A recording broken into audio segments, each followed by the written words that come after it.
The question on council's mind today is, first, how is it possible that 1/3 of council members were indicted on corruption charges just last year? And two, how can they restore the public's trust?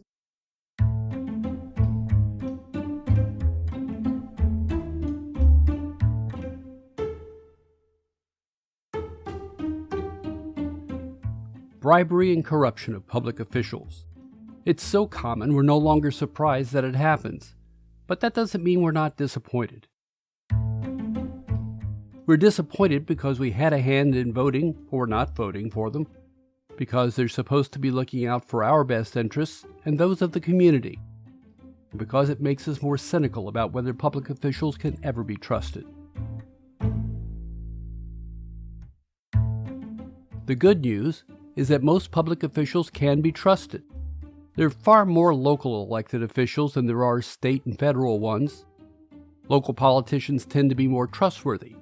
They're closer to the people, and the decisions they make impact their lives as much as they do their constituents. They're also more likely to be cornered in the local grocery store than a U.S. senator.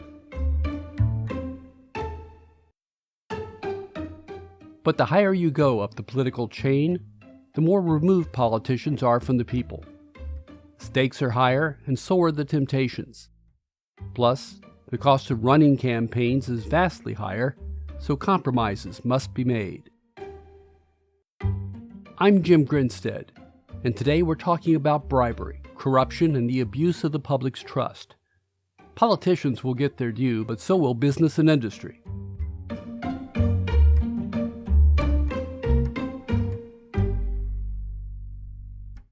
So how was it that 1/3 of Cincinnati's council was indicted in 1 year? For that, we go back to the 1920s, when Cincinnati followed Kansas City's lead and went to a city manager form of government. In another episode, we tell you how Pendergast created a political army to rule Kansas City.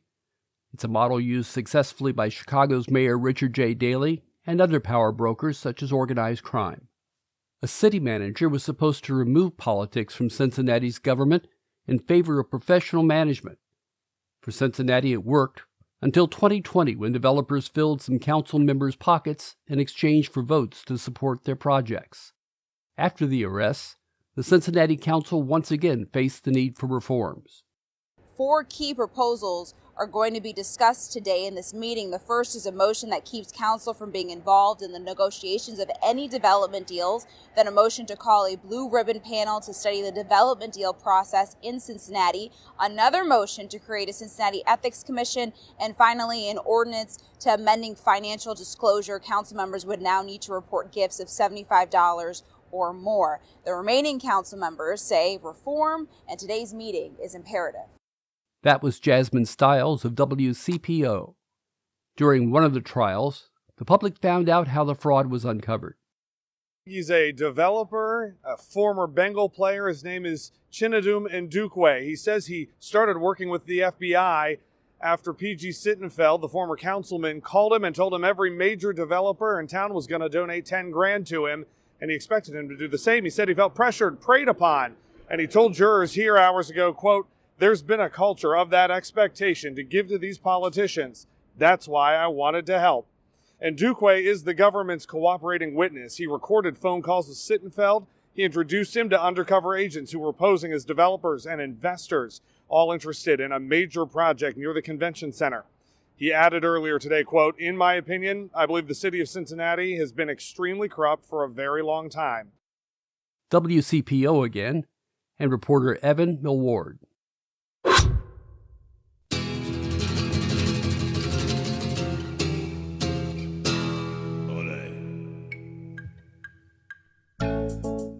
In business, bribery and corruption spread from the top down. And by down, we mean Mexico. And by the top, we mean Walmart. The Securities and Exchange Commission said that for 11 years, the top brass at Walmart knew bribes were being paid to Mexican officials to clear the way for new stores. The company made the payments through a third party. The SEC charged Walmart under the Foreign Corrupt Practices Act, which prohibits companies from paying bribes to foreign officials. The company ended up settling with the government for nearly $300 million for activities between 2000 and 2011. Today, Walmart is the largest retailer in Mexico, and Reuters reports that in 2022, its net profits in Mexico were $603.8 million, more than twice its earlier fine. The Walmart story was originally reported by the New York Times. It's easy enough to say that, well, that's just how business operates there. What's a company to do? The answer is, follow the law. U.S. law.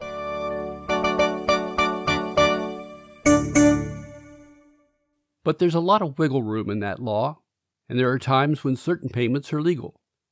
Joseph Hoffman of the Indiana University Mayer School of Law explained it to the PBS NewsHour. Well, basically, any payment made to a foreign government official in an effort to try to get them to do something that is either against the rules of law of that country or an effort to get them to exercise their discretion to allow an American company to expand or to do business or even to maintain business in that foreign country would be classified as a bribe.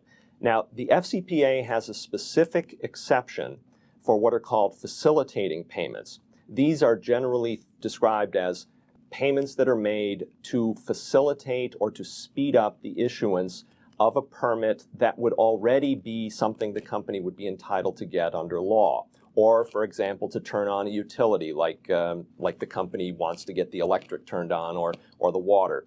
These are facilitating payments, and they're not considered to be bribes.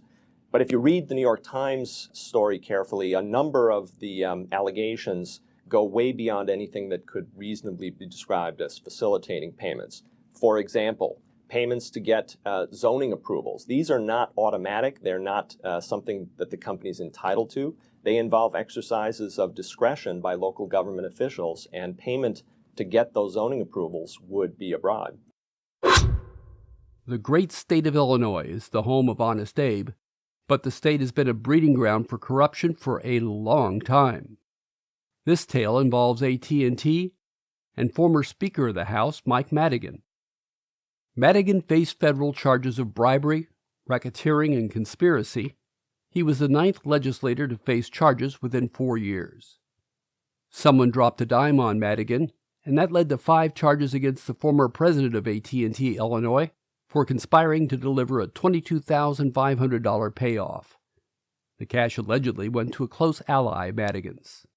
AT&T Illinois was charged with 1 count of using an interstate facility to promote unlawful activity and has agreed to pay $23 million. As long as the company cooperates fully, that charge will be dropped in 2 years. Republicans said that not enough's been done in Illinois to eliminate such corruption. The newest corruption allegations mirror in many ways the much larger and more brazen scheme carried out by top executives of electric utility giant ComEd. That company's admitted to paying $1 million in bribes to members of then-Speaker Madigan's inner circle in exchange for big rate increases that hit consumers.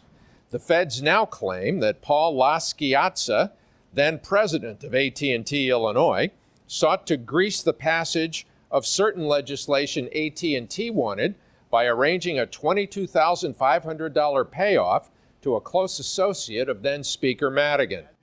That was Mike Flannery of Fox 32 in Chicago. Remember kindly old Marcus Welby? If you weren't a child of the 70s, probably not, but Welby was a doctor who made house calls in the middle of the night where he healed hearts and minds. The idea of prescribing medicines that weren't good for his patients would not have entered his mind, nor would accepting kickbacks from drug companies. Today, drug reps with bright smiles and free lunches for the medical office staff have a major influence on what drugs are prescribed. They know these indirect gifts will gain them access to those who write the prescriptions. This practice is known in the industry as detailing because it supposedly provides details to physicians about drugs and how they work. Drug companies don't do this to be friendly. They do it because they know it works. In fact, they know a terrifying amount about nearly every prescription coming out of a doctor's office. Every time a patient goes into a pharmacy to get a prescription filled, the information is sold to drug companies who send it to laptops out in the field. so we see everything that the doctor does, how many prescriptions he prescribes of our medication and the competitor's medication. If the computer shows a doctor's not prescribing as promised, All you have to do is say, hey, you're banging out a lot of prescriptions for the competitor's drug and not mine. What's going on? That's John Oliver of HBO's Last Week Tonight with John Oliver. Drug companies are a bit like high school boyfriends. They're much more concerned with getting inside you than being effective once they're in there. And their marketing budgets reflect that. In 2012, research showed that drug companies spent more than $3 billion a year marketing to consumers in the U.S., but an estimated $24 billion marketing directly to healthcare professionals. That's $3 billion on research, $24 billion on marketing. Since then, detailing has been curtailed by many doctors' offices, but staff members are still eligible for free meals. To replace their close contact, the reps contact doctors, tell them they are highly considered within the industry, and are invited to make a speech to their colleagues. Not at some stuffy university, but someplace like Hawaii that is conducive to undistracted learning. The doctor, of course, will be paid for his or her time, and all expenses are included. There may even be a stipend. What's not to love about it? Those attending such conferences may make their own presentations, or at least be able to write off the trip as a professional education expense. And who can forget that wonderful scam that created an opioid crisis in the United States? A scam that devastated communities, involved huge numbers of corrupt doctors, and killed tens of thousands of people. Here's a clip from the PBS Frontline series, which looked deeply into the crisis and how the drugs were marketed. April Moore was a new sales rep at the time, working for one of Berlikoff's hand-picked managers. She was told to focus on one doctor in Chicago, Dr. Paul Madison. Sunrise Lee was my manager. She told me, you want to get Dr. Madison out to do speaker programs, push speaker programs, because that's money. I was told there were going to be approximately 11 to 13 doctors, and not one doctor showed up. Dr. Madison saw one of his friends, so Sunrise had Dr. Madison's friend and the date forged signatures of other doctors that were supposed to be at this dinner program so that Dr. Madison could get paid. He got anywhere between $1,200 to $1,500 for that speaker program. Dr. Kapoor insisted on actually tracking the number of prescriptions that the speaker prescribed, which had never been done at any other company I've been involved in. We were getting daily data, a report that would show a correlation between the number of dollars that they were paid in honorarium to speak by Insys Therapeutics and the number of dollars that they provided to Insys via prescriptions of substance. Again, minimum of $2 for every $1 we spent.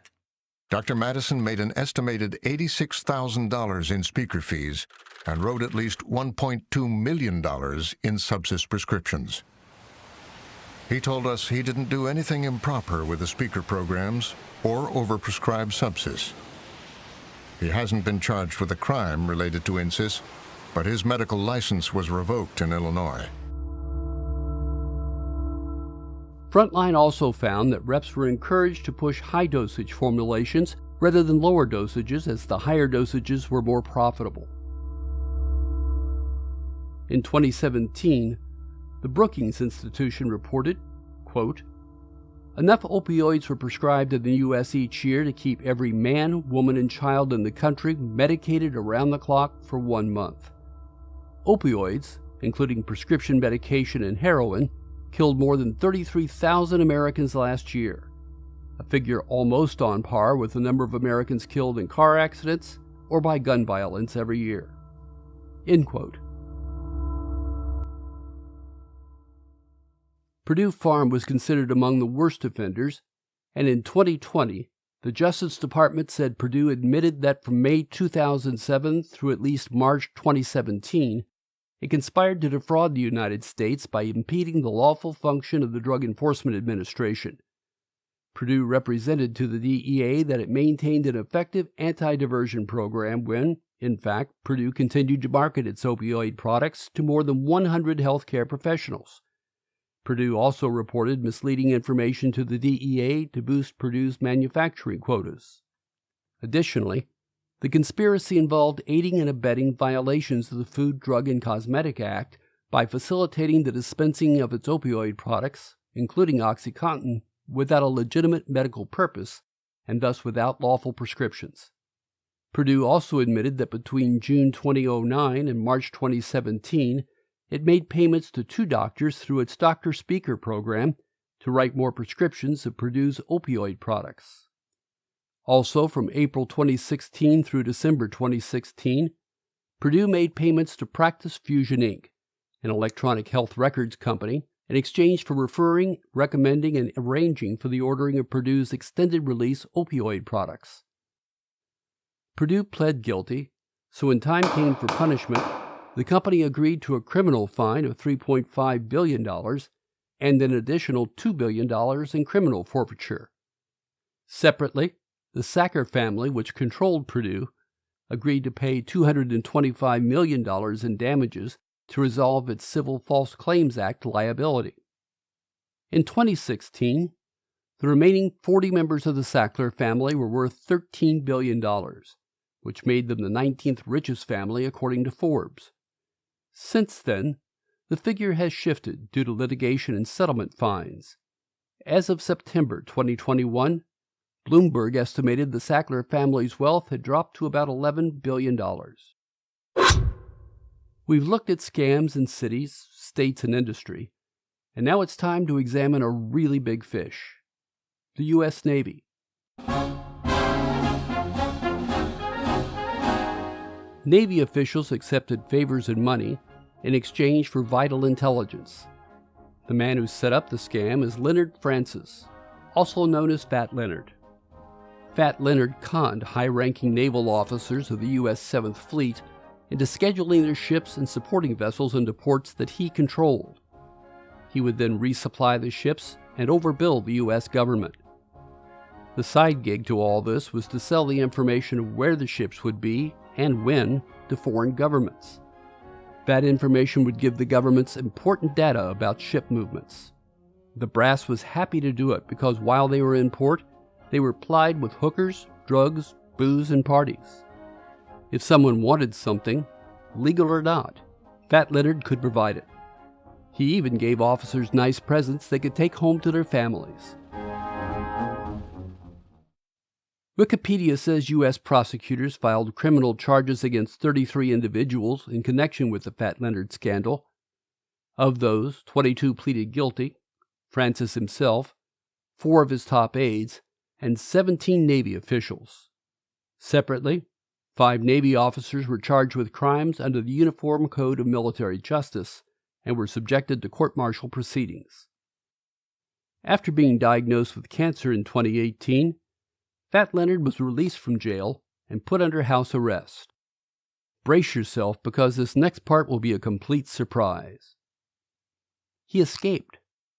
Officials with the U.S. Marshals Service say that it is clear that Francis, who faces 25 years behind bars, had been planning this move. Neighbors tell police they had noticed U-Hauls going in and out of his home in the days leading up to his escape, but failed to report it. It's one of the biggest corruption cases in the history of the U.S. Navy, and this man, Malaysian defense contractor Leonard Francis, is at the center of it, the mastermind behind a complex bribery scheme in which Francis supplied naval officials with travel, lavish gifts, and prostitutes in exchange for classified information, which Francis used to overbill the U.S. government by at least $35 million. That was CBS 8 in San Diego. But fear not. In September of 2022, Fat Leonard was captured in Venezuela. NBC News explained how it happened. The director of Interpol Venezuela says Francis got to the country from Mexico with a stopover in Cuba. He was apprehended by Venezuelan authorities at the Simon Bolivar International Airport while trying to eventually get to Russia, according to a Marshals spokesperson. Francis was on house arrest due to health issues, including a bout with kidney cancer. He was arrested in 2013 and pleaded guilty to offering $500,000 in bribes of luxury travel, prostitutes, and free hotel rooms to Navy officers. A court then finding he overcharged the Navy to the tune of roughly $35 million for servicing vessels and lured ships to his port in Indonesia, all of it in exchange for classified information, now faces 25 years in prison. Fat Leonard knew where the ships were going, and he was capable, possibly, of providing that information to other parties, or someone he subcontracted to might have done that. Then there's the question on all our minds. How the hell did he get out of an ankle monitor? You would think it would be very difficult to get a GPS monitor bracelet off. However, I spoke with a law enforcement official who used to work for the FBI. He said it's actually not that hard. It appears that he cut it off using some heavy scissors in his house. The reason many people who have these bracelets on don't do it is because they know they're going right back to jail. And in fact, there was an alert that was issued as soon as the monitor was dislodged. However, by the time authorities got there, he was already gone. There was no disincentive in this case for Fat Leonard not to take it off because he was planning on leading an international excursion. Fat Leonard is now back in custody, or at least he was at the time of this recording. Big Pharma and apparently the medical community remain willing to prescribe unnecessary drugs and overcharging us for the privilege. City and state officials still have their hands out, not for campaign contributions, but to abuse the public trust so their wallets get fatter. Usually a scam or con relies on trickery, but in these cases, it was simply greed.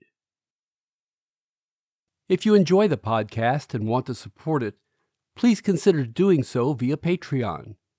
For just $10 a month, you'll help us keep the lights on so we can continue to create great content for you. You can sign up at patreon.com, that's patreon.com, then search for Scams and Cons. There'll be a link in the show notes. We'll be back in 2 weeks. Thanks for listening.